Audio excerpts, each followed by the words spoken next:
Hello, my name is Paul Collins. I have a business called Collins' Countryside Care. I'm a local hedge layer.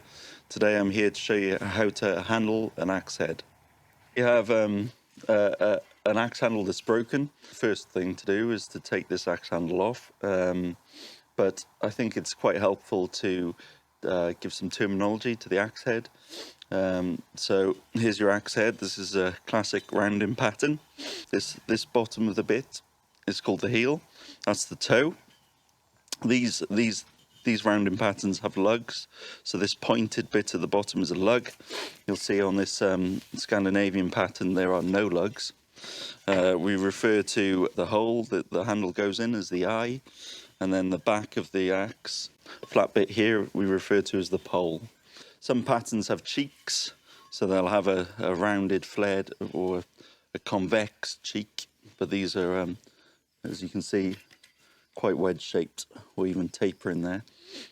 Okay, the first stage is to remove this broken old handle. I'm going to drill it out, chop it off, drill down from here. There's a wedge, a wooden wedge in the middle, and that's held in by a circular metal wedge. So obviously while drilling, watch the walls of the eye and the metal wedge with your bits, your drill bits. I've clamped the axe securely, and now I'll begin to drill out the top of the axe.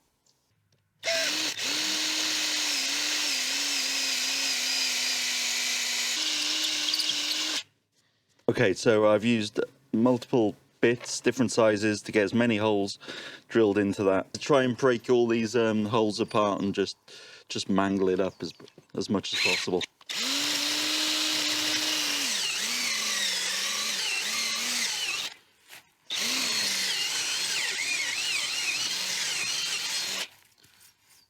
Okay, so I've broken the walls down by just wiggling the bit around, trying not to hit the sides of the eye and trying not to hit the wedge.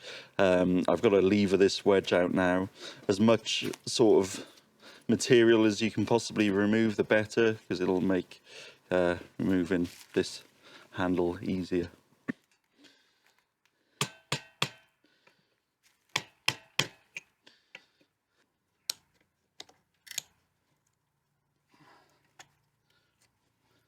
So a barrel wedge. The other commonly found one is just standard wedge. These are quite good though, because it spreads the force in all directions. I'll now cut the handle off. An eye often is larger at the top than it is at the bottom, and that's to enable it to be wedged and to flared so the axe head won't fly off in use.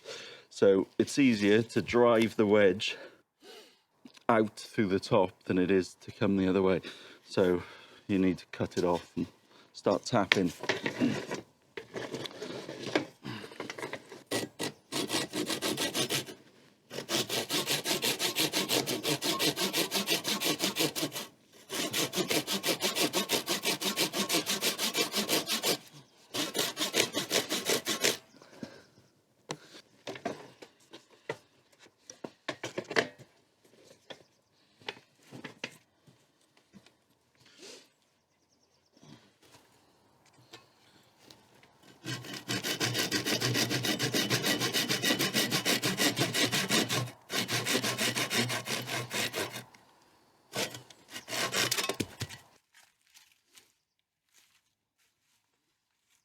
On an axe handle, you want the grain to be parallel with the actual head. So ideally you want the grain to run this way, and that means that it won't split, or it's less likely to split from use than if it's running this way, because of the curves on an axe handle means that the grain can run out if it's perpendicular to the edge, but if it's parallel it can't run out. Homemade drift, so nice solid bit of blackthorn or some other hardwood, and it's just for tapping the eye out with a mallet.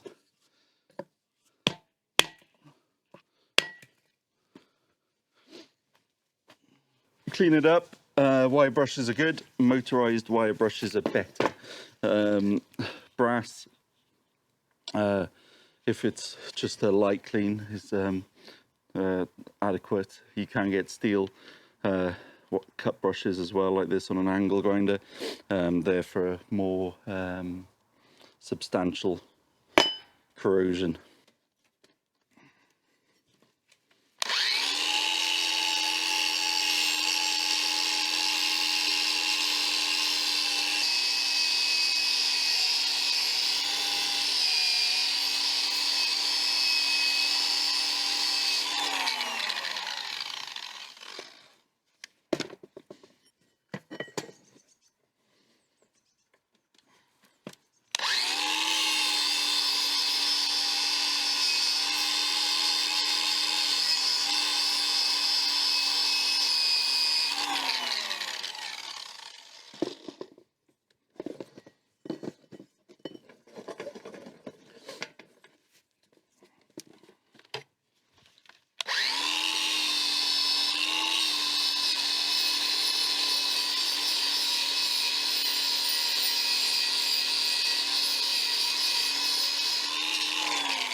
Voila.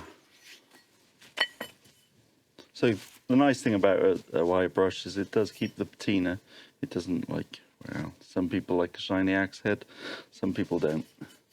I hope you enjoyed watching how to handle an axe head. Thanks for watching.